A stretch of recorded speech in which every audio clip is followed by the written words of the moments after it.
The Oilers are expected to be having a lot of conversations with probably a lot of different teams when it comes to goaltending this summer. Yeah. I guess the challenge here for Stan Bowman is going to be not a lot of cap space, not a lot of assets, not a lot of goalies on the market. Like, this is a complicated thing to try to figure out, even from an outsider perspective. You left out one thing too, and I don't want to call it like a crisis of consumer confidence, but there's also a fan base here, and not that you should make all of your moves based on what the fan base wants.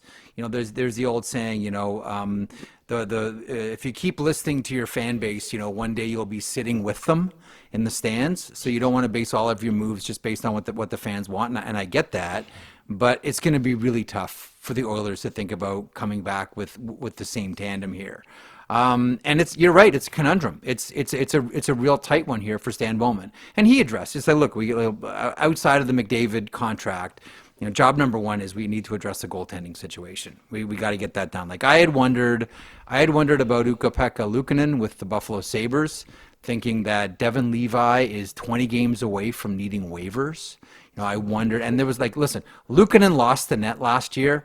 James Reimer came in, they started winning games. You know, some of the notes and conversations around the Sabres at that point was maybe the whole season was scotched just based on some bad goaltending. Luukkonen didn't have the best of all possible seasons last year, specifically in the second half.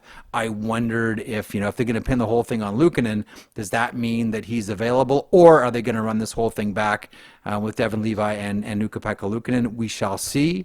I would imagine that Stan Bowman would have had that conversation with Kevin Adams already. Just like, you know, to your point, Tyler, he's probably having conversations about a lot of netminders all around the NHL. But two things. One, if you have really good goaltending, nobody is letting them go. And two, it's not exactly a secret. Everybody knows that the Edmonton Oilers are in a situation where they need to do something about their goaltending, and probably are in a position where they can't, as they've done historically, they can't say, no, we're not going to overpay for a goalie. You know, remember there was all that talk about, oh yeah, you know what, Korpisalo's available, but the Oilers are not going to overpay to get him. I think the Oilers now are probably in a situation where they need to overpay to get a goaltender, and everybody knows it. Do you think the overpay is probably someone like John Gibson then? Because there's now conversation about him waiving his no-trade. Like, there was a whole thing last deadline where he wouldn't do it to be in a tandem with Skinner, but now all of a sudden he's willing to do it. My biggest problem with Gibson isn't necessarily the player, but he missed 22 games last season due to injury. For all the goaltenders that are available, there's always going to be, you know, Liam, like there's going to be like that one area, that yes but moment for all the goalies that are available. Like, listen, Vasilevsky's not walking through that door. You know, Shesterkin and Sorokin, like no one's walking through that door. Like, what you're going to do here is you're going to get someone that isn't a fully baked goaltender coming out of the oven, fresh to deliver like that. Pizza 73 sitting on the table between you two gentlemen right now. So there's going to be some flaws here. I do wonder about, like, I share your same concern, Liam, and I think a lot of people do as well. It's not as if, you know, John Gibson's 26 years old either. I just wonder about, because I just wonder about the pay, because at one point the ask, and I think it's come down, you know, the ask for John Gibson at various times has been 2 first-round picks. Oh. And a second ago, I was just saying like, okay, well, the Oilers need to overpay, and then out of the other side of my mouth, I'm saying like, well, hold on, that's a really expensive for John Gibson here. But you do know one thing: you don't want to leave your goaltending decision too late. Like the history of the NHL says, you know, you don't wait until a trade deadline to bring in a goalie. That has generally always failed. I think the big one that we all point to, you know, was the St. Louis Blues and the times that they've brought in goaltenders at trade deadline. Like, goalies need to be around the team, the systems, all of it for the entire season. This is one where, for some positions, I'd say leave yourself some flexibility if you're Stan Bowman. Address things as the season dictates. Goaltending's not one. Goaltending is a definite off-season move that you have to make. But ironically, the last deadline one that probably worked was Dwayne Rollerson. Yeah, like those come around once every 20 years. But the other thing, too, is like... He was a special guy. Rollerson was a special guy. I love Dwayne Rollerson. Love Dwayne Rollerson. But even to your point, Jeff, like, he came in here in 2006 and he was bad until game one of the playoffs. Like, there was doubt about, like, who do you start game one of the playoffs after you squeaked in? Because it's like Rollerson took 2 full months to get acclimated. So again, I think there is pressure on doing something soon. The other thing I would add is, like with Gibson, you can point to the health. With Demko, you can point to the health. With basically any of the free agent options, you could probably point to some inconsistencies. I think it needs to be Skinner and somebody, because I don't think there is a bona fide enough number one goalie on the market that would have me comfortable going. Like, I'm not comfortable with Gibson Pickard, because I'm like, well, then you're just a Gibson injury away from only having Pickard. Yeah, I don't disagree.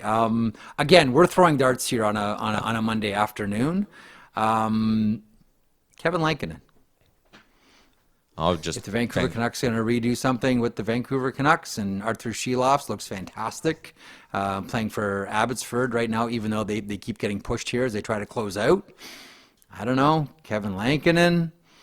I don't know if you really want to swing big. Do you look to Nashville and look for UC Saros? Like, we're just throwing it around. Like, these are the goalies that are out there.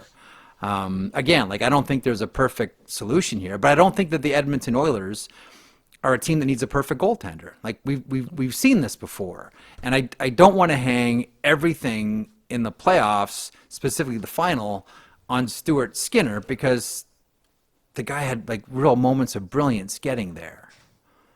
Right? Like, the more that, again, like, time heals all, right? Like, we're all having, like, right away, the nerves are close to this game, the Oilers lose, and it's, I can't re-sign this guy, got to trade this guy, let this guy walk, this is too much, and it's blow up everybody. But now as the days go on, and you sort of have a sort of greater context for everything that happened here, you know, like, you guys are on this beat every single day, every minute. Like, they lost those 2 games against the LA Kings, and then they went, 13-2? It looked incredible, and they just ran into a team that, let's face it, would the Dallas Stars have beaten the Florida Panthers? Would the Vegas Golden Knights have beaten the Florida Panthers? Would the Winnipeg Jets have beaten the Florida Panthers? Like, go down the list. No one was touching this team. Now, a lot of things had to happen for that Florida Panthers team to emerge, but with all due respect to the Western Conference, no one was touching the Panthers as they were constructed. Now, they're going to be different too. So there's part of me that says, pump the brakes here. Oilers are still an excellent team. Like, this isn't major surgery that has to happen here. I mean, a 13-2 run. I mean, they made the Dallas Stars. I mean, I was one of those guys that said, like, listen, Dallas can win the Stanley Cup here. They made them look like they didn't belong. Vegas Golden Knights, same thing. As the days go on here, and we have like a greater context for what just happened, I don't think it's anything major, but I do think something has to happen with the goaltending, and I think you need to do sort of enough right now to nudge McDavid past that line where he'll say, okay, I see it, like we all see it. What's up, Nation citizens? If you like that video, then you need to be subscribed to the Oilers Nation YouTube. Podcasts, live shows, exclusive interviews, and analysis. Everything you need from your favorite voices at Oilers Nation. And you don't want to miss any of it, so hammer that subscribe button.